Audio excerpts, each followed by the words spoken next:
You think being home alone is peaceful until the silence starts whispering your name. Tonight, we re-exploring 3 chilling stories about people who found terror in the one place they should have felt safe. These aren't tales of monsters, but of moments so unsettlingly real they could happen to you. First, let's talk about Alex. He lived on the 12th floor of a quiet apartment building.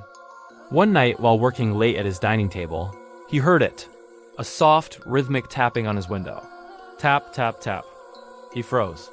There was no balcony, no scaffolding, just a sheer drop to the street below. He tried to rationalize it, a bird maybe. But the tapping grew more insistent, almost impatient. He slowly looked up, his heart pounding in his chest. And that's when he saw it. Pressed against the glass wasn't a bird, but a single, pale fingertip, tapping over and over. He scrambled back from the table, his chair clattering to the floor. He squeezed his eyes shut, hoping it was just a hallucination from lack of sleep. When he opened them again, the finger was gone. But etched into the condensation on the glass were 3 words. Let me in. Next is Maya's story. She loved her old, creaky house, full of character and history. She was used to its strange noises, the settling floors, the groaning pipes. But one evening, while making dinner, she heard a faint melody coming from upstairs. It was a music box tune, the kind she remembered from her grandmother's house. She owned no such thing. Her dog, Buster, a brave German shepherd, started whimpering, his ears flat against his head. Cautiously, Maya crept up the stairs, the music growing clearer. It was coming from the spare bedroom, a room she rarely used. The door was slightly ajar. She pushed it open, and the music stopped. The room was empty, cold, and still. She checked every corner, under the bed, in the closet. Nothing. Relieved. But still unnerved, she went back downstairs.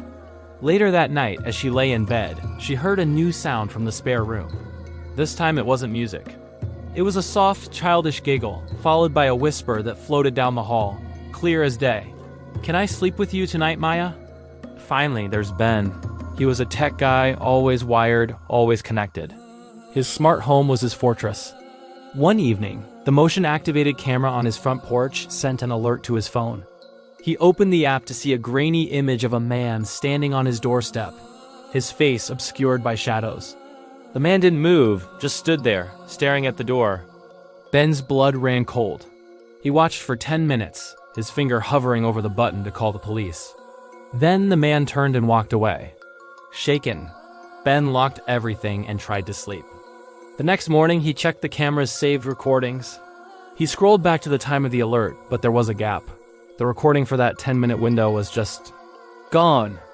Confused, he decided to check the camera's internal system log to see if it had malfunctioned. As he scrolled through the data, he found an entry he didn't recognize. It was a remote login from an unknown IP address, timed just minutes before the alert. And next to it, a single command was executed. Disable front door recording. He then checked the system's access history. Someone had logged in again, just 5 minutes ago. The command this time? Activate interior cameras. 3 homes, 3 ordinary nights, 3 descents into madness.